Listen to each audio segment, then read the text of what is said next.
Well, blessings, blessings, blessings, beloved. I am Mama Pam, aka Pamela Dobson of the SMRF Family International Interactive Ministry, where we do read the Word for our beloved 7 minutes every day, so you do not have to read. We're continuing our read for Sunday, March 16th, 2025, 2 Kings, the 8th chapter and the 11th verses. Reading from the King James Version of the Word of God. 7-minute timer is set, and it reads, Then Jehu came forth to the servants of his Lord, and one said unto him, Is all well? Wherefore came this mad fellow to thee?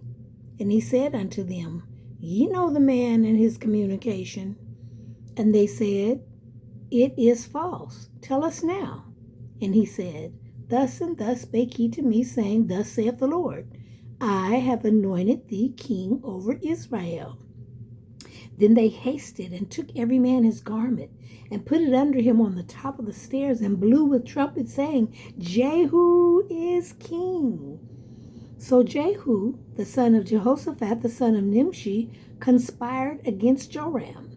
Now Joram had kept Ramoth Gilead, he and all of Israel, because of Hazael, king of Syria. But King Joram was returned to be healed in Jezreel of the wounds which the Syrians had given him when he fought with Hazael, king of Syria. And Jehu said, If it be your minds, then let none go forth nor escape out of the city to go to tell it in Jezreel. So Jehu rode in a chariot and went to Jezreel, for Joram lay there. And Jahaziah, king of Judah, was come down to see Joram, and there stood watchmen on the tower in Jezreel. And he spied the company of Jehu as he came, and said, I see a company. And Joram said, Take a horseman, and send to meet them, and let him say, Is it peace? So there went one horseman to meet him, and said, Thus saith the king, Is it peace? And Jehu said, What hast thou to do with peace? Turn thee behind me. And the watchman told, saying, The messenger came to them, but he cometh not again. Then he sent out a second on horseback, which came to them and said, Thus saith the king, Is it peace?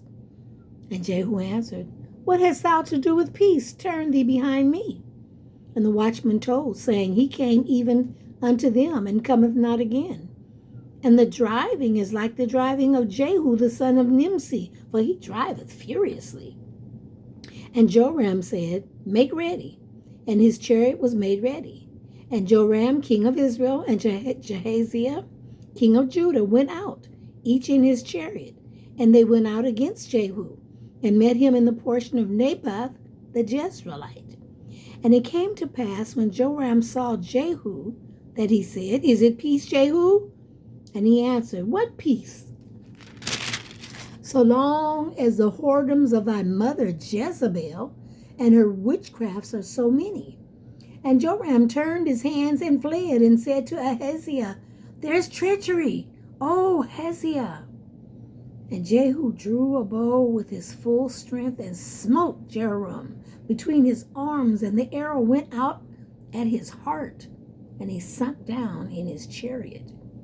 Then said Jehu to Bidkar, his captain, Take up and cast him in the portion of the field of Naboth the Jezreelite. For remember how that when I and thou rode together after Ahab his father, the Lord laid this burden upon him?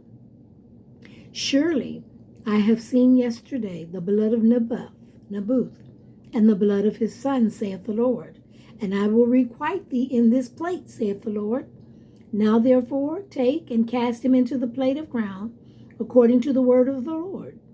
But when Ahaziah the king of Judah saw this, he fled by the way of the garden house.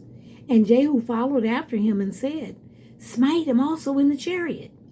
And they did so at the going up to Gur, which is by Iblim. And he fled to Megiddo and died there. And his servants carried him in a chariot to Jerusalem, and buried him in his sepulchre with his fathers in the city of David.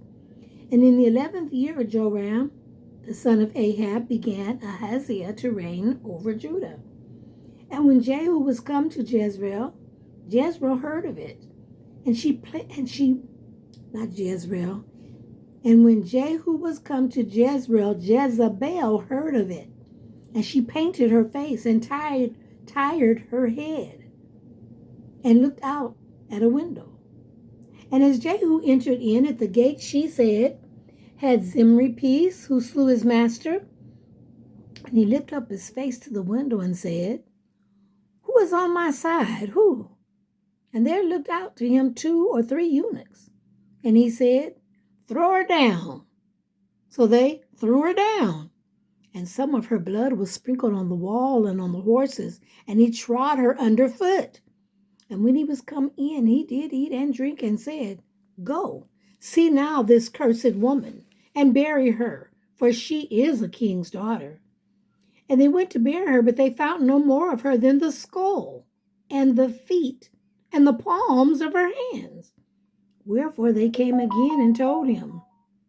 And he said, this is the word of the Lord, which he spake by his servant Elijah the Tishbite, saying, in the portion of Jezreel shall dogs eat the flesh of Jezebel, and the carcass of Jezebel shall be as dung upon the face of the field in the portion of Jezreel, so that they shall not say, this is Jezebel. Chapter 10. And Ahab had 70 sons in Samaria, and Jehu wrote letters and sent to Samaria unto the rulers of Jezreel, to the elders, and to them that brought up Ahab's children, saying, now as soon as the letter cometh to you, seeing your master's sons are with you, and there are with you chariots and horses, a fenced city also, and armor, look even out the best and meetest of your master's sons, and set him on his father's throne, and fight for your master's house. But they were exceedingly afraid, and said, behold, 2 kings stood not before him. How then shall we stand? And he that was over the house, and he that was over the city, the elders also, and the bringers up of the children, sent to Jehu, saying, we are the servants, and will do all that thou shalt bid us. We will not make any king. Do thou that which is good in thine eyes. Then he wrote a letter the second time to them, saying, if ye be mine, and if ye will hearken unto my voice, take ye the heads of the men of your master's sons, and come to me to Jezreel by tomorrow this time. Now the king's sons, being 70 persons, were the great men of the city, which brought them up. My. All right, so tomorrow we'll stop. And Monday we will resume here. Wow, so they're going to kill all the king's children. That's what they did back then. We better thank God for Jesus. Thank God Jesus came on the scene. All this bloodiness that took place back in the biblical days. Again, I am Mama Pam, a.k.a. Pamela Dobson. I encourage you to get the Big O app. Get the Big O app and come every day to the SMRF family, noon Pacific Standard Time, 2 p.m. Central Standard Time. We read the Bible live Tuesday through Saturday. On Saturdays, I do double read. I read Saturday and Sunday, so I can have Sunday off. You come and you're blessed. You eat of the Word of God. You get food, and then you leave. You don't leave a tip. You don't leave tithe. You don't leave offering. Please do. $ MamaPam23. $ MamaPam23. Until the next read, God bless.